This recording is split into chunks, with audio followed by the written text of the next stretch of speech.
Welcome back. Let's talk about how we can simplify and supercharge those rubrics. I'm going to give you a step-by-step process, knowing that there are branches that you can go down and they can become more complex. But simply put, if you do this, you're going to equip your students with an important tool. Step 1, let's turn that rubric vertical and create 3 boxes. A 2 box for basic tasks, a 3 box for competent, and a 4 box for those tasks or descriptors that show excellence. These words, basic, competent, and excellent, come right off of our secondary task rubric, which you can find on my279.org. Now, there are other words you can use, and there are other words that I have used, but for our purposes today, we'll go with basic, competent, and excellent. Step 2, let's focus on that 2 box. We're going to write a list of descriptors here that show a basic level of achievement and that I'm comfortable with giving the student a passing grade for. On our 4-point scale, 1, 2, 3, 4, 2 is the first passing grade.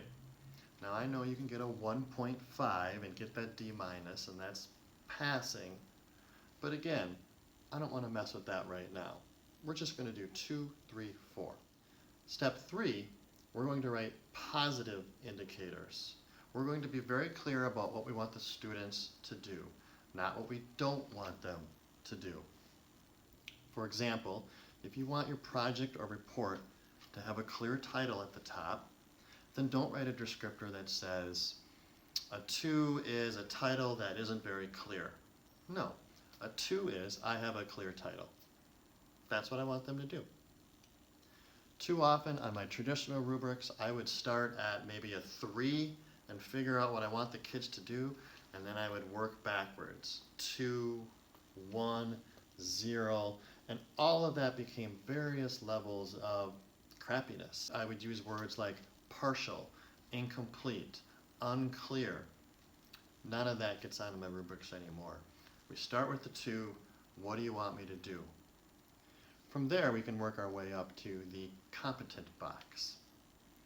Now these tasks usually mirror what I have in the 2 box, but they're written at a higher level of complexity. So for example, I might require that my students use paragraphs in order to get a 2, but for a 3, I need well-organized paragraphs, or paragraphs with clear topic sentences. After we've decided what the competent descriptors are, we move into excellent. These are the most complex and rigorous tasks.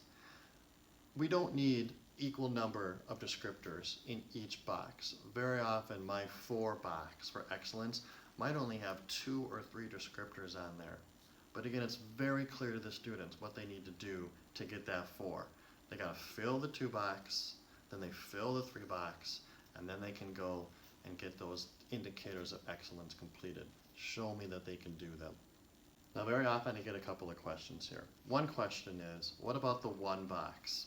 I don't need it, because that box for a 1, again, is going to be all negative descriptors. Get it off of there.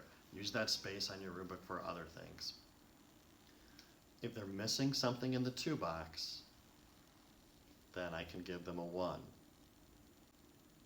The other question I get a lot is, Matt, what if they have everything in the 4 and everything in the 3, but they're missing something in the 2?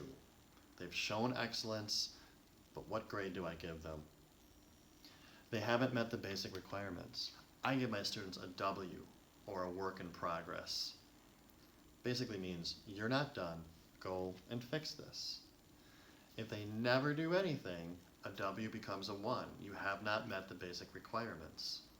But by giving them that rubric back and saying, look, you need to fix something here, I am now giving them their multiple opportunity at showing me what they can do on this assessment. And to be truthful, I can't think of a single time where I had a student who had done everything in the 3 and 4 and then refused or was unable to do something in the basic box after I went back and showed them. You're missing this. That just doesn't happen. Now, because these are positive indicators and it's very clear what the students need to do, you now have a tool that the students can use for self-assessment, peer assessment. You can give feedback during the learning process, during the formative practice phase. That feedback is very powerful and can lead to better and higher achievement. Simply put, your rubric is no longer an autopsy report telling us or indicating what went wrong after the fact. We're using it during the learning process. This type of rubric has been used for quite some time in some of our art classes. I use them all the time in English. I've seen them used in social studies. Here's an example of a graded discussion about improving our elections. I've worked with FIA teachers to write vertical rubrics for some of their standards. You can use this vertical rubric indicating levels of achievement in any subject area.